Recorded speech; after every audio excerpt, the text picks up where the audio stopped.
como não, que fazem parte dessa história do Você Bonita. Eu acho que completamos 10 anos, eu acho que eles estão com a gente há pelo menos 9, se não mais.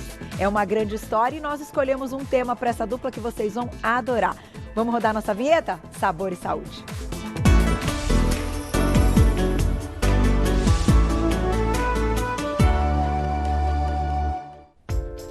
Doutor Roberto Navarro, bem-vindo. Obrigado, Carol. Nosso Obrigado. Querido clínico geral, nutrólogo e nossa chefe Malu Lugo, bem-vinda. Oi, Carolzinha. Oi, gente. Como é bom abrir a semana com vocês. Obrigado, Carol. Obrigado. E nós estamos juntos há 9 anos, 9 não é isso? anos. Eu comecei no 2º ano do programa. Acho que a Malu a partir do 3º. Um pouco depois. Já logo em seguida. Exatamente. Aí a gente grudou aqui e não quis sair mais não. É cara. bom demais, né? Esse carinho mineirinho, né não, gente? E eu me lembro, fiz a conta rápido, porque o João vai fazer 8 e vocês já estavam aqui quando eu engravidei. Então, Exatamente. rapidamente já veio a continha. Já 9 dá. anos. E só quem está aqui convivendo esses 10 anos, a gente há 9, não tem noção do que é o bastidor aqui, a união entre eles, a produção, né, de quem está aqui do lado até a diretora. Gente, isso aqui é uma família, vocês não têm ideia da energia boa que sai daqui de dentro. Por isso que o programa é um sucesso, Carol. Não há exagero, né, doutor Roberto? E a gente já escuta a Carol nos corredores. Chegando, bom dia, muito alto astral, né? Mas é legal, muito sabia? legal. Porque você começa com muita energia, você começa já numa outra vibe, né? Você tá desanimado, Tem você fala, que ser. putz, não, já é segunda, vamos lá. Vamos lá. E é o que eu digo, né? Há 10 anos que tudo fica lá fora. Então, se tem qualquer coisa, né, da vida pessoal da Carol, fica lá fora. Aqui é essa energia maravilhosa e que me faz muito bem, e essa troca com o público, enfim, com vocês. Muito obrigada. Minha gratidão a vocês também. A oportunidade de estar fazendo parte dessa história. E claro que hoje a gente não podia escolher um tema que não fosse ao encontro dessa ideia dos nossos 10 anos, que é o top 10, então, dos assuntos do Dr. Roberto ao longo desses anos, não é verdade. isso? Nossa, tantas pautas, Carol, do que a gente começou a falar 10 anos atrás, né? 9 anos, 10 anos, há 10 anos atrás. Como é que tá hoje? O que a gente fala ainda? O que mudou, né? Tem alguma historinha nova? O que a gente aprendeu ao longo desses 10 anos do que a gente começou a falar há 10 anos atrás? Vai ter uma retrospectiva com temas bem legais, mas antes vamos apresentar a receita da Malu, né? Tá bonito isso, hein? Deliciosa. Pezinho lá no Líbano hoje. Exatamente. Receita fácil, gostosa, saborosa, né? Bem proteica também. Então, assim, é aquela receita para você fazer, pode comer fria, pode comer também quente. As duas versões ficam bem gostosas. E sabe aquele prato que você faz em 5 minutos? É bem rápido, Bem né? rápido. Gente, é aquela lentilha libanesa. Que, por sinal, minha equipe experimentou outro dia, né, meninos? É muito bom. Muito bom. E tem muito tempero e tem aquela cebola caramelizada assim por cima. Delícia para começar a Só semana ela já com fecha tudo. o sabor. E começar esse mês de outubro, né? Porque a gente, na sexta-feira, eu não comentei, a gente começou até na semana passada, mas agora eu acho que é aquele, quando vem a segunda-feira, que a gente dá o arranque. Dá o embalo. Não é isso? É verdade. Vamos então ao nosso primeiro tema. São 10, hein? Olha lá.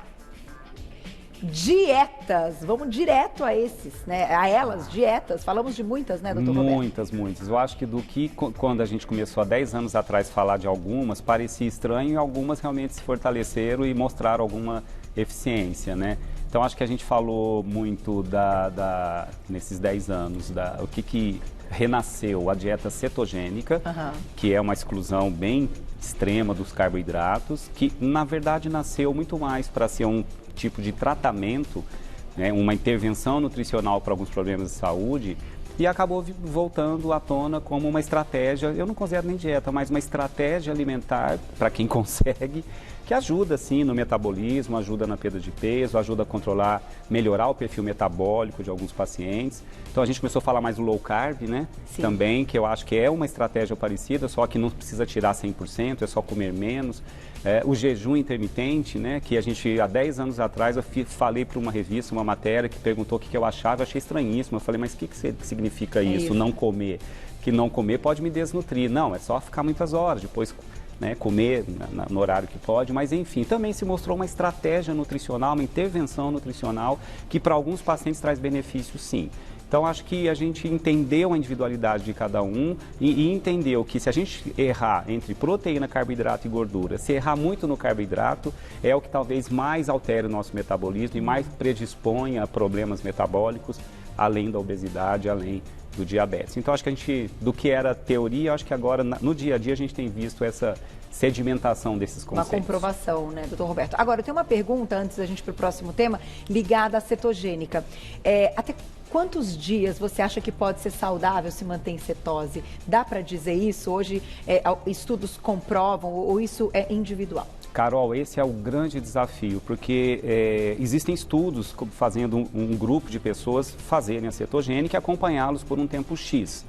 Então, não tem estudos longitudinais, assim, vamos acompanhar por 5 anos, 6 anos, 10 anos. O que pode acontecer uma pessoa entrando em cetose e mantendo-se em cetose. Então, a gente não tem uma experiência de estudos que possam garantir, mas a curto prazo, né, a gente vê que realmente tem pacientes que se adaptam bem, que têm bons resultados, né? Existem algumas contraindicações, então, por exemplo, crianças em fase de desenvolvimento, idosos, quem usa insulina, que são os diabéticos insulino-dependentes, não devem também, porque a diminuição do carbo extremamente não é legal.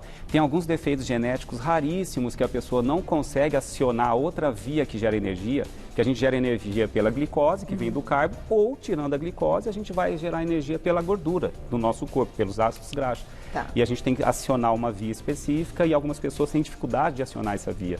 E começam a ter muita hipoglicemia, não conseguem fazer a utilização da gordura como fonte de energia. Mas são doenças raras, eu acho que no dia a dia. O que eu diria é que a cetogênica, ela está se mostrando eficiente para um determinado público que até consegue fazer, porque muitos não conseguem, Carol.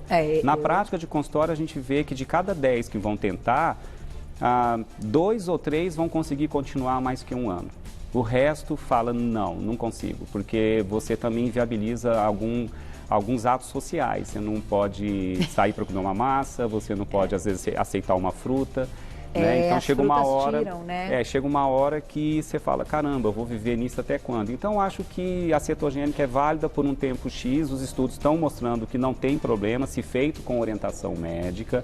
É o tipo de estratégia alimentar que, gente, precisa de exames prévios. Verdade. Você não pode começar isso de orelhada pela internet.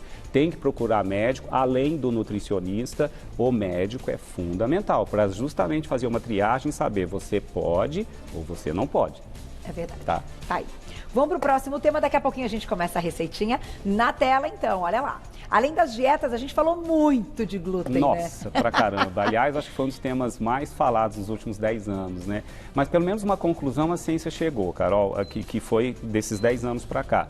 Antes só se acreditava que existia um quadro clínico já conhecido na medicina chamado doença celíaca, onde a gente produz anticorpos contra o glúten, que é uma proteína do trigo, da cevada, do malte também.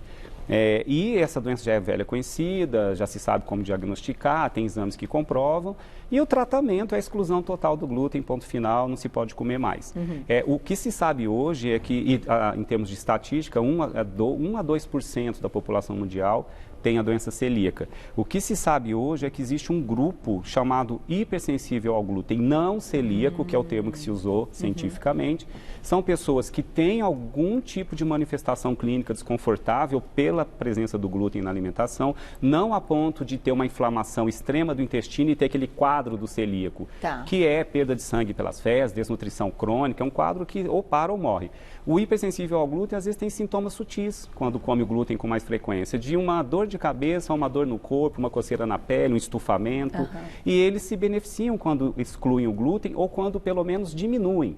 Não que exclua 100%, mas diminui comendo no máximo 2 vezes por semana. São pacientes que referem uma melhora quando evitam. Só que não tem exame que comprova, Carol. Não dá para... eu diagnostiquei hipersensibilidade ao glúten não celíaco pelo exame X de sangue que eu... A pessoa tem que se conhecer. É um quadro clínico. A pessoa evita, melhora dos sintomas que ela refere. Quando volta a comer, piora os sintomas de novo. Os sintomas voltam. Então, fica como um diagnóstico possível de uma hipersensibilidade ao glúten não celíaca. Hoje isso é aceito cientificamente. tem estudos que realmente fizeram comparações e viram esse quadro melhorar com a exclusão do glúten ou da diminuição, e pode atingir até, alguns estudos falam 5%, alguns chegam até 9% da população. Tá. Agora, se todo mundo tem que tirar o glúten, porque é uma molécula do demo, se todo mundo que come morre, aí é opinião pessoal de determinados profissionais. Isso não pode dizer, é uma verdade científica. Tá? Porque... Não, virou meio que, né? Eu acho que é interessante isso que você está dizendo, doutor Roberto. E eu já comentei com vocês, acho que eu já comentei aqui no programa. Eu, por exemplo, quando como, eu como muito pouco, porque eu sou low carb, eu faço low carb há muitos anos. Quando eu como, eu espirro, mas eu espirro assim, então, infinito. É um negócio que não para eu mais. Eu também, Carol. Eu sou hipersensível ao glúten, não sei que eu diminuí e desestufei um pouco. É muito interessante isso, né? E eu quando comecei a reparar, muito... eu falei, não, gente, o que são esses espirros? Calma, tem que ter alguma relação com alguma coisa. Aí eu consegui notar que é sempre quando tem algo com glúten, qualquer coisa que tenha o glúten, e aí, enfim, então também eu acho que eu tenho um pouco da sensibilidade. Você está dentro do grupo de hipersensibilidade, muito Só provavelmente. que eu tenho uma pergunta nesse sentido, que é uma pergunta importante, doutor Roberto, que tem, como você disse agora, não dá pra gente então dizer, com estudos comprovados, que vai ser ruim para todo mundo. No entanto, se pessoas que não têm essa hipersensibilidade ficarem um tempo sem consumir e depois reintroduzirem na alimentação, ele pode vir com essa carga da hipersensibilidade? Pode, porque existe um fenômeno que a gente fala tanto de intolerância alimentar, intolerância do nosso sistema imunológico contra o invasor, porque no fundo a gente está falando de um mecanismo de anticorpos produzidos contra uma estrutura que está passando pelo seu intestino. Esse é o mecanismo. E a gente sabe que existe um fenômeno muito superior a esse, que é tolerância imunológica. Ou seja, o sistema imunológico entender que aquela proteína não é invasora, para tolerar ela no teu corpo e entender que foi só um possível inimigo que foi fotografado, mas que não é considerado um procurado pela justiça, pelos seus anticorpos. Então a gente tem às vezes a tolerância de falar, bom, te fotografei, achei que era invasor, mas não é não. Então, vou tolerar você passar aqui de vez em quando, mas de vez em quando eu tenho que ver você para fotografar de novo e lembrar que você pode me invadir. Entendi. Você está como suspeito. Parece que quando a gente fica um tempo sem esse sistema de tolerância, é como se os anticorpos esquecessem a foto dele. E quando ele aparecer e for fotografado, ele vai ser confundido como o primeiro invasor. Não, você está me invadindo, eu não te tolero mais. Entendi. E às vezes desencadear um quadro de hipersensibilidade. Então, embora não é esse também é uma hipótese, porque tem estudos que são confusos ainda. Então, estão quase confirmando isso. Eu quis fazer a pergunta exatamente porque eu acho que muitas pessoas também já pensaram nisso. Falam, puxa, mas eu não tinha e agora eu tenho, então por quê? Ocorre dessa forma, o organismo entende dessa forma. Perfeito. E você já disse algumas vezes que existem algumas proteínas que são inflamatórias e o glúten é uma delas. Sim, o glúten é uma delas. Isso é fato, né? Isso é fato. Eu vou passar então os ingredientes de Malu pra gente continuar. Isso aqui tá bom, hein? Beijo pra dona Fuso, que isso aqui tá bom. Eu acho que é um chá de hibiscos com... Eu nem sei o que ela põe, mas eu sei que tá todo dia bonito. Hibisco com tá refrescante. cidreira. Nossa senhora, segunda maravilhosa. É maravilhosa. Nossa, bom demais. Vamos lá, então a gente vai começar, Malu, vou passar primeiro os ingredientes da cebola caramelizada e na sequência da lentilha. Então são 2 cebolas grandes, 1 colher de sopa de açúcar demerara, 1 pitadinha de sal marinho, 1 colher de sopa de azeite e para lentilha, 1 xícara de chá de lentilha seca, 4 xícaras de chá de água ou do caldo de legumes, 1 xícara de chá de trigo para quibe, meia xícara de chá de nozes, salsinha, sal e pimenta do reino a gosto. Olha que prato maravilhoso. Doutor Roberto, já tem perguntinhas do público também no @VocêBonitaTV. Seguimos com receitinha de Malu. Vamos começar com a cebola caramelizada então, Ai, que delícia. Bom, primeiro dizer que assim, a principal característica dessa lentilha libanesa é a cebola caramelizada. Então assim, é um passo que você não pode deixar de fazer. Bom, panela boa, tá, gente? Eu vou colocar aqui um pouco de azeite, já coloco uma quantidade um pouco maior do que eu uso. Já deixou aquecidinha, né, Malu? Já deixei aquecido. Tá. E aí eu vou colocar a cebola, gente. Eu laminei, tá? Eu só laminei essa cebola. Então, uma cebola laminada, cortada em fatias finas. Ela solta sozinha? Ela vai soltar. Só que nós vamos dar uma ajuda para ela com... Peraí, é aqui de baixo. Esse. Aqui, eu vou dar uma ajuda para ela dando um pouquinho de dulçor. Se você em casa não quiser colocar o açúcar, aí você, fogo baixo, coloca o azeite, coloca a cebola, ela mesma vai soltando o próprio açúcar dela, tá? Mas para ficar ainda melhor, tá pegando? Tá. Eu acho que essa, deixa eu ver se a boca tá esquentando. Tá sim, Carolzinha. Agora acho que vai um pouquinho mais, porque Vai. essa boca às vezes ela tá dando Não, foi. E aí o que tique. acontece, gente? Aqui eu vou colocar só um pouquinho de pimenta. Essa aqui é do lado? Não, essa é desse lado, tá certo, tá certo. Da última vez eu não consegui, gente. Ai, ai. Ó, vou colocar só um pouquinho de cebola. Eu não vou colocar o sal ainda e nem o açúcar, tá? Por quê? Porque o sal, ele impede um pouco de eu deixar ela douradinha. O sal segura, então eu não vou colocar o sal por enquanto. Não pode pôr o sal agora, tá? Por enquanto não, tá? Bom, tá aqui. O que acontece, Carol? Vou fazer minha lentilha. A lentilha, ela tem fator antinutricional, tá? Então, eu preciso deixar ela de molho, pelo menos por 2 horas, numa água acidificada. Ou seja, a cada 1 litro de água, eu coloco uma colher de sopa de vinagre ou suco de limão. Ah, é? Isso impede que ela fermente ou que entre um patógeno que contamine, né? Legal. E também faz com que ela perca os antinutrientes, tá? Então tá de molho, escorri, joguei a água fora e aí agora eu vou colocar ela aqui e vou colocar, poderia cozinhar com água, só que eu não vou cozinhar com água, por quê? Porque eu quero sabor. Então eu fiz um caldo de legumes caseiro, né? Entendi. E aí eu vou... Como ela ficou de molho, eu não preciso colocar muito líquido, tá, Carol? Nem na pressão. Não, muito menos na pressão, até porque ela vai cozinhar rapidíssimo aqui, Ai, tá? que bom! Tá aqui, vou deixar ela cozinhar, tá? Esse meu caldo de legumes não tem sal, então eu preciso colocar sal. Então vai aqui o salzinho, ó. Coloca um pouco de sal. Que ideia boa, hein, Malu? Se você quiser subir, aumentar um pouquinho mais esse? Vou subir. De volta com o nosso Você Bonita e vamos para um passo importante da nossa receita antes de continuarmos os nossos tópicos com o Dr. Roberto. Já conto para vocês qual é o terceiro. Mas antes, Malu, queria... Rapidinho. Bom, tem o meu trigo aqui, o bulgur, aquele que é o triguilho, né? Que é o trigo para quibe, que o pessoal conhece. Tá seco. O que eu vou fazer? Eu vou hidratar ele com o meu caldo de legumes. Tá? O que acontece? O segredo aqui é não colocar muito, não há necessidade, tá? Porque senão eu vou ter que escorrer. Então eu coloco um pouco, vou deixar ele levemente umedecido aqui. Depois, quando ele se juntar à lentilha, que vai estar cozida e também vai estar úmida, os dois juntos ele vai terminar de hidratar.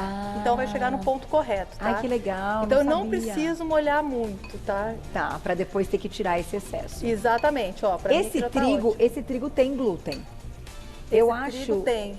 Ele não é que ele não tem, mas ele é contaminado, eu acho. Ah, pois é, eu fiquei nessa dúvida. Eu acho que isso vale depois pra... Você sabe que sempre perguntam, né? E como eu sou casado com um libanês, isso aqui é que eu não deixo de comer nunca na minha vida, porque esse negócio é bom demais, né? É uma delícia. E essa receita e tudo na culinária, na gastronomia libanesa é muito saudável. Então tem coisas que eu olho e falo, não, isso tem um amido a mais, mas ele vale a pena. Sabe essas coisas, tem doutor magnésio, Roberto? né, Roberto? Rico em ferro, uma boa fonte de magnésio, ele tem diversos nutrientes. E ele não é tão, ele não acho que o glúten do triguilho, fibras. que é o triguilho, na verdade, né? Ele não é igual ao trigo, não. Não é igual, né? É diferente, né? É diferente. Vou aproveitar para relembrar para vocês o tema, para quem está chegando agora, que é o seguinte, a gente está numa receita da Malu, que é essa lentilha libanesa com cebola caramelizada, que é um negócio, que delícia, e um prato super acessível, né? O custo dele é um custo baixo, então é muito legal para aprender e cabe em qualquer situação. Já o Dr. Roberto está nos contando, estamos fazendo uma retrospectiva com os 10 anos de Você Bonita, dos 10 tópicos, os assuntos mais comentados por Dr. Roberto ao longo desses anos. Já vamos então para o terceiro, certo? Vamos embora. Na tela, olha esse. Diabetes. Quantas vezes falamos de diabetes? Nossa, e olha que cada vez fica mais claro que o diabético do tipo 2, né, que é aquele que eu não era diabético, me tornei diabético na vida adulta, é muito a consequência de um estilo de vida inadequado, ganho de peso, sedentarismo, aumento da gordura abdominal. Então, se falava lá atrás, síndrome X, diabesidade, diabetes ligado à obesidade. Então, acho que agora, ao longo dessa década, cada vez sedimentou mais o conceito de que um diabético do tipo 2 que se tornou diabético por causa da obesidade, ele pode reverter esse quadro com mudança do estilo de vida, alimentação adequada, perda de peso, atividade física, e aquele remedinho que ele tomava, ele pode nem vir a precisar mais. E antes não, era meio que uma condenação. Olha, uma vez diabético, sempre diabético. Não, isso do tipo 1, mas do tipo 2 não. Você pode voltar a ter um controle da glicose pelo controle daquilo que desencadeou. Inclusive os medicamentos que foram surgindo nessa última década para o tratamento da diabetes, hoje eles são usados também para perda de peso. Então, acabou tendo aí uma nova geração de medicamentos nos últimos 10 anos, que não se prescrevia há um tempo atrás. Tem agora uma geração de medicamentos na forma injetável, subcutânea, né? Que são chamados de análogos do GLP-1, que surgiram nessa última década, não existiam há 10 anos atrás, e tem mostrado uma grande eficiência, não só no controle da glicose sanguínea do diabético do tipo 2, mas também ajuda a perder peso. Então, acho que diabetes e obesidade, que é o próximo, acabam se misturando, né? Acabam tendo alguma correlação entre os dois. Né? E pensar que eu posso dizer da obesidade, gente, é que na última década a obesidade cresceu 20% no mundo. Que coisa, então, né? peraí, vamos entender que quanto mais obesidade prevalecer na população, mais nós vamos gastar com doença, mais a qualidade de vida das pessoas vai prejudicar. A gente teve a experiência, estamos tendo a experiência do Covid, mostrando que a obesidade foi um fator de risco para complicações. Então, vamos levar a sério a questão do ganho de peso, né? Procure ajuda, se você está com obesidade, tem dificuldade de atingir um peso adequado, procure médico, procure nutricionista, tá? Para poder te ajudar e reverter esse quadro. E você tocou no assunto Covid, pandemia. Gente, com pandemia, as pessoas acabaram ganhando uns ganharam mais peso, né? Mudaram que coisa. Ficaram Não comendo... vamos generalizar. Não, claro, teve muita gente que aproveitou o momento com mais tempo para cozinhar, né, bons pratos. Eu. No entanto, né... Emagreci e consegui fazer mais ginástica. Então, você vê, eu fui trocando. Eu fiquei ali no meu ponteiro, ficou no mesmo lugar. Mas ótimo, tá tudo bem. Mas eu acho que a gente tem que chamar a atenção para o pessoal que ganhou peso e já vamos contar mais dessas estratégias. Manda perguntinha no @VocêBonitaTV. O cheirinho tá bom aqui, hein, Malu? Tá bom, né? Que coisa tá boa. Bom. Vou lá e já volto, doutor Roberto. Já. Próximo tema na tela, ó. Esse também ganhou uma notoriedade, questão de intestino, a tal das bactérias, nosso segundo cérebro. Quando o intestino não funciona, dá um mau humor, pelo amor de Deus. Além de influenciar a saúde do intestino e quando ele não funciona, já é um Deus nos acuda, se sabe que ali no intestino, a nossa microbiota intestinal, ela influencia na saúde do corpo todo. Na parte hormonal, na parte nutricional, na defesa imunológica. Então o intestino ganhou holofote e vai continuar com esse holofote na próxima década, porque muitos dos estudos estão sendo voltados para entender a nossa microbiota, saber o que desequilibra, como reverter esse desequilíbrio e, através de tratamentos com probióticos específicos, gerar uma melhora do corpo como um todo.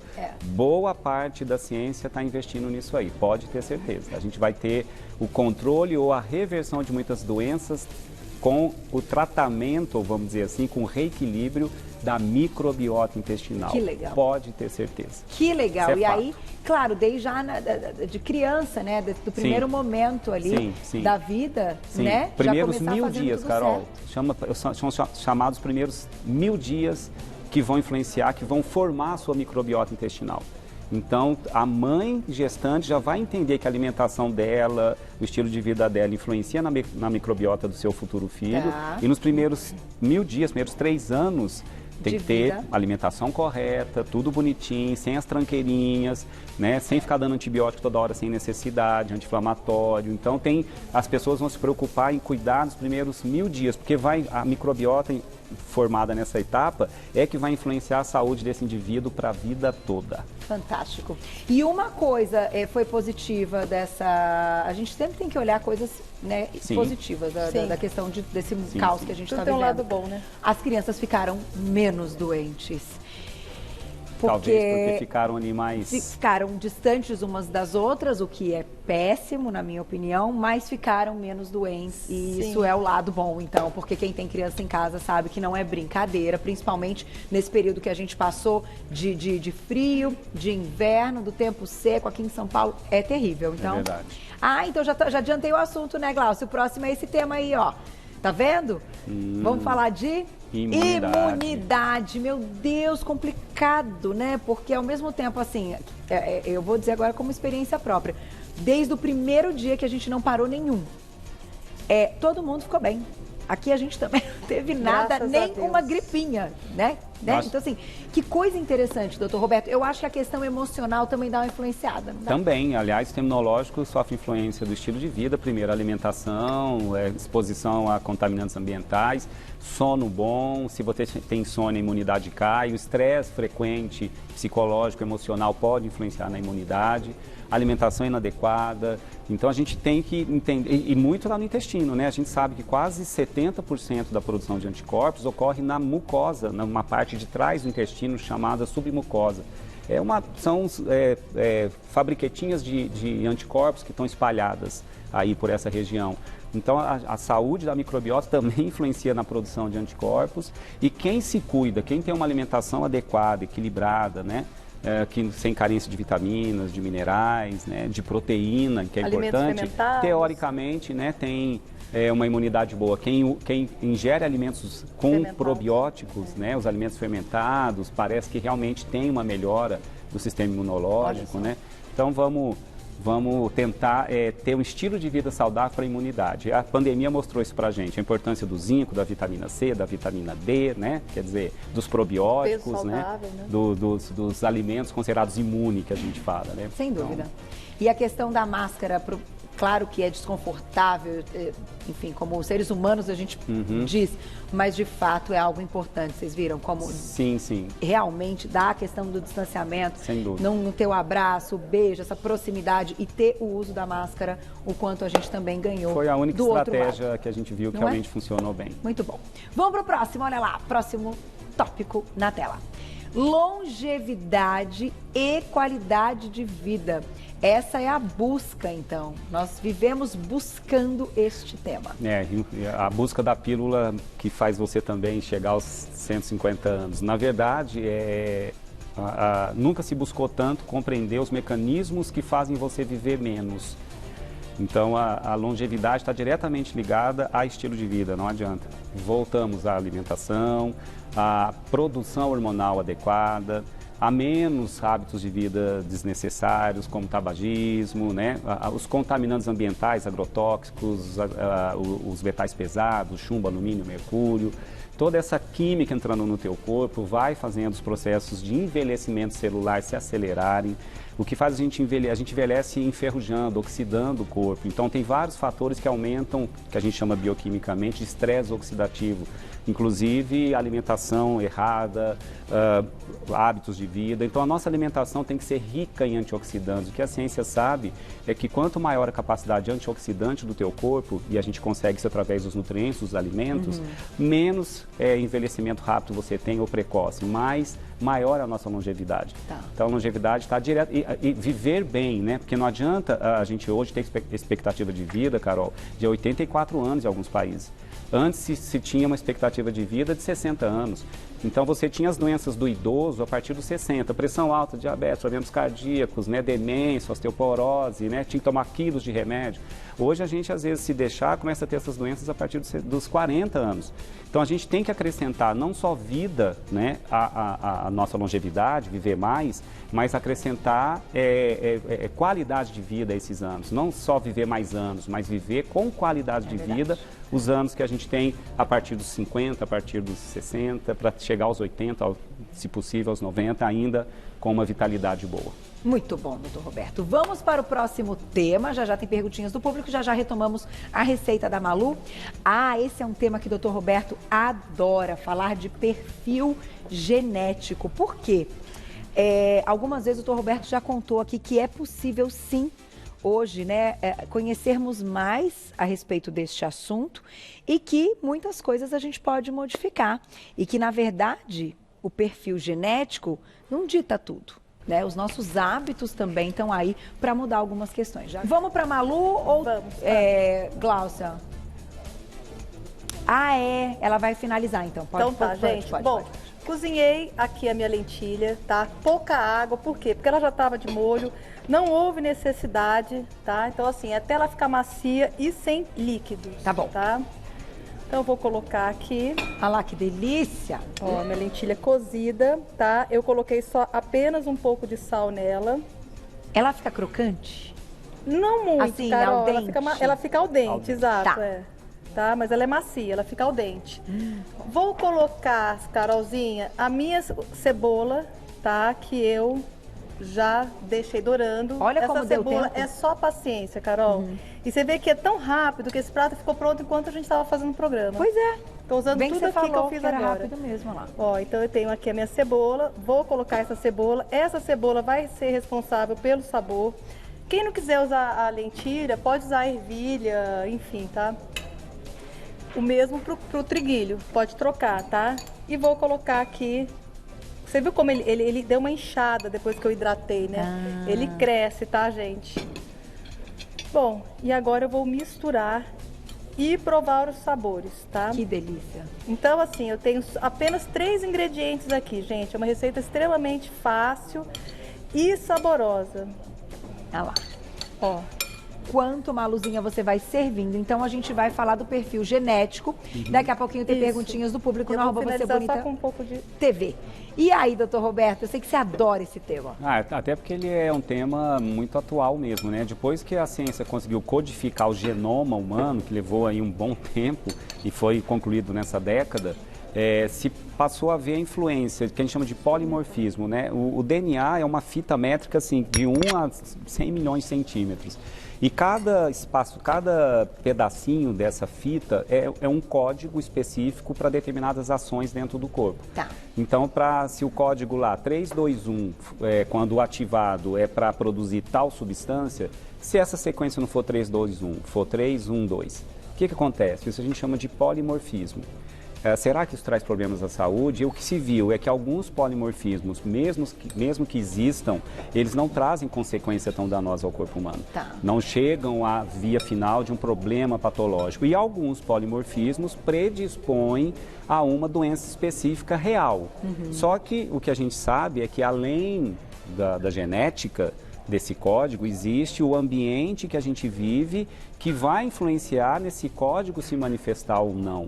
Então a gente, por mais que compreende a genética, e é muito bacana, hoje tem exames que é de polimorfismo genético, são muitos polimorfismos, não tem como fazer todos, isso ficaria inviável em termos financeiros, mas cada setor da medicina tem a sua área de interesse. A nutrição, por exemplo, tem o polimorfismo para a nutrição. Assim, será que eu tenho que ingerir mais alguma vitamina em níveis melhores para poder ter uma ação desencadeada dentro do meu corpo? Será que eu metabolizo bem? Eu preciso de mais antioxidante ou não? Então isso é muito interessante. Só que além dessa estratégia, vai continuar valendo o que está acima do gene, que a gente chama de epigenética. É o estilo de vida, é hábito. Alimentação, atividade física, qualidade do sono, exposição a toxinas, vai continuar valendo ainda como definidor da saúde. E claro, com o passar do tempo, eu acredito que muitos desses exames vão ter valores mais acessíveis, sim, né? Com o tempo ele passa a ser rotina, passa a ser coberto pelo plano de saúde, aí a coisa começa a ficar mais... Alguns são cobertos para determinados tipos de câncer, tá? Tá. Porque aí não é por prevenção, não é, né? Mas eu acho que vai ficar mais barato, sim. Com o tempo a gente reza para isso. Tá aí. Vamos pro próximo tema e já vamos experimentar a receita da Malu. Gente, ai, que delícia. Esse aí a gente falou muito também, que é a tal da gordura trans. Por que a gordura trans faz tão mal? Realmente... Nosso corpo não reconhece isso não, né? Não, porque ela tem um formato bioquímico justamente que não cumpre nenhuma função. A única função é fazer mal à saúde. E eu acho que a boa notícia é que nessa década, né, de 10 anos atrás para agora, muitos países já baniram, já virou lei, né, do seu sistema de saúde lá, né, das suas Anvisas de cada país, de que ela tem que ser abolida da alimentação, porque ela realmente só traz prejuízo. E o Brasil, se não me engano, agora a legislação também está cada vez mais severa na questão da gordura hidrogenada também e a gordura trans, que são similares, para a gente poder ingerir gordura que o corpo usa para algum benefício, né, que cumpre função metabolicamente falando. Muito bom. Vamos experimentar essa delícia, Malu? Olha, você ainda finalizou com... Então, eu finalizei com um creminho de ricota, como se fosse uma coalhada seca, tá? Temperadinha, só com um pouquinho de sal, azeite e molho shoyu, tá? Também finalizei o prato, Carolzinha, com um pouco de nozes, né? É meio a gosto, tá? Mas fica bem gostoso e você está inserindo. Caso fique um pouco seca, na hora que você faz essa mistura, você pode adicionar um pouquinho mais de líquido. Então foi o que eu fiz na minha. A minha ficou um pouco seca, eu fui lá e coloquei um pouco mais de caldo de legumes. Nossa, mas dá muita diferença, né, Carol? Muito bom, muito saboroso. Muito saboroso. Gente, é um prato tão fácil de fazer. Você vê que ficou pronto assim nessa meia hora. É bem tranquilo de ser Nossa Senhora! Ai, que delícia! Bom, Segunda Parabéns. sem carne, né? Segunda sem Exato. carne. E ó, o creminho também dá, né? Vamos para o último tema, então, que esse também é um tema importantíssimo. Já discutimos aqui algumas vezes. E ó, temos que ter os exames preventivos. Opa, Carol, acho Não que adianta. ainda bem que esse tema entrou, porque, gente, o que os médicos estão entendendo, tirando urgência, gente, urgência, assim, tem um problema de saúde grave, imediato, que vou para o setor de urgência do hospital, vão me atender rapidamente, vão fazer o que tem que ser feito e me livrar de um óbito, de ter complicações na minha saúde. Aliás, parabéns para os colegas que estão nos setores de urgência dos hospitais, Verdade. nas UTIs, na linha de frente, não só do Covid, mas de outras doenças graves que a gente sempre teve no Brasil. Mas a nossa medicina ambulatorial ou consultório médico das especialidades clínicas, que são vários, do clínico, endócrino, cardio, gastro, dermato, enfim, todos, estão aprendendo que a gente precisa ter calma para ter um atendimento adequado. Ninguém faz uma medicina de padrão respeitável atendendo em 5, 10 minutos e só dando um remedinho para aquele sintoma específico. Verdade. Aí você só está dando o sintomático.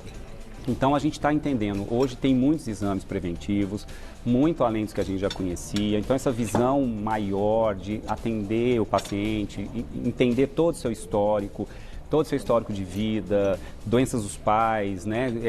Como é que está teu sono, como é que está seu intestino, como é que está a sua relação com as pessoas, né? E um pouco além dos exames laboratoriais. E os exames laboratoriais, óbvio que também cresceram muito na sua acuracidade, da gente entender o que pedir, né? Do perfil genético a novos exames que a gente dosa pelo sangue, pela urina.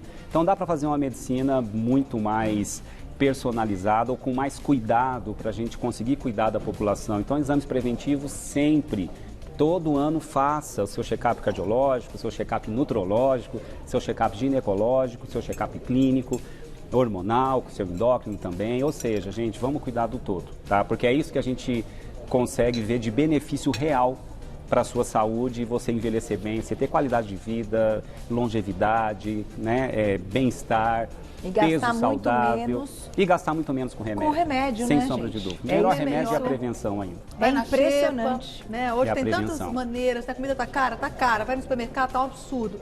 Vai na xepa, né? A xepa quer dizer, você Também compra acho. bacias e bacias de legumes. Alimentos fermentados, gente. Hoje a gente está estudando, só para encerrar rapidinho, o poder na saúde dos alimentos fermentados. Né? Aliás, nosso simpósio, dia 24 esse mês, tá, gente? Entra lá no site, eu vi. no Insta da Malu, no @chefmalulobo, tem um link ali. Faz a inscrição nesse evento, que ele é show de bola. Vai aprender muito sobre alimentos Hoje à noite tem fermentados. live. Ai, inclusive. que legal. E vai Tem ser live. tudo online, né? É Tudo online, online, esse esse ano ano vai online. ter que ser online, não vai ter jeito. Mas é um evento muito bacana, a gente vai falar sobre todos os tipos de probióticos, alimentos fermentados, como é fácil fazer em casa. Então, Aí você vai trazer para nossa, Vamos. para o nosso Sabor e Saúde. Bora. Oba. Dá tempo de perguntinha do público. Na tela quem escreveu pra gente, olha lá. Obrigada, Malu, né? Um beijo. Socorro cetogênica versus veganismo. É possível? Essa conta não é fácil, porque a cetogênica você exclui carbo e fica com proteína e gordura. Teoricamente é possível, só ficar com proteína e gordura vegetal. Então, se você procurar, por exemplo, proteína vegetal, você vai parar nas leguminosas. Você vai na ervilha, você vai no grão Mas de não bico, tira na de soja cetose? e vai acabar tendo muita dificuldade de entrar em cetose. É. Então, é muito difícil você querer fazer esse vegetarianismo ou veganismo e fazer cetogênica. Vai faltar coisa aí. Vai ser muito complexo. É, porque se comer só, nem que coma só cogumelo, Sim, abobrinha, chuchu, aí todos os bem baixos que Sim. não tiram de cetose. sim. Vai faltar fibra, Sim. um pouco, né? Você pode colocar um psyllium, né? Você pode Não, adicionar. E vai é. faltar proteína de qualquer forma. a proteína que O problema vai ser a Dos grãos, proteína. vai A proteína e a gordura, que você vai preencher só com gordura vegetal, ainda vai. Só gordura vegetal, ainda vai. Gordura não hidrogenada vegetal, gordura de origem vegetal. Mas a proteína aí para fechar vai ser difícil. Vai ser mais difícil. Vai ser difícil. Pois é, tem coisa que às vezes você vê. Ai, gente, tenho que agradecer, porque a gente já estourou tudo que podia e que não podia. Essa receita está maravilhosa, só faço, igualzinha. E eu vou pedir, Pedrinho, para você levar para o meu camarim, ele já está lá preparado. Tá guardado. Nossa, mas faz igualzinho. Parabéns, Malu, você como você... Amo! Vai lá para conhecer esse trabalho maravilhoso da nossa chefe, @chefe Malu Lobo, tudo junto, @chefe Malu Lobo, tudo junto. Espero vocês lá. E o site nutrasaudenacozinha.com.br. Obrigada pela homenagem que você fez a você bonita, viu? Adoro, muito sempre feliz, juntas, sempre. muito feliz. E doutor Roberto, para você também encontrar tudo isso, o Instagram dele é completíssimo.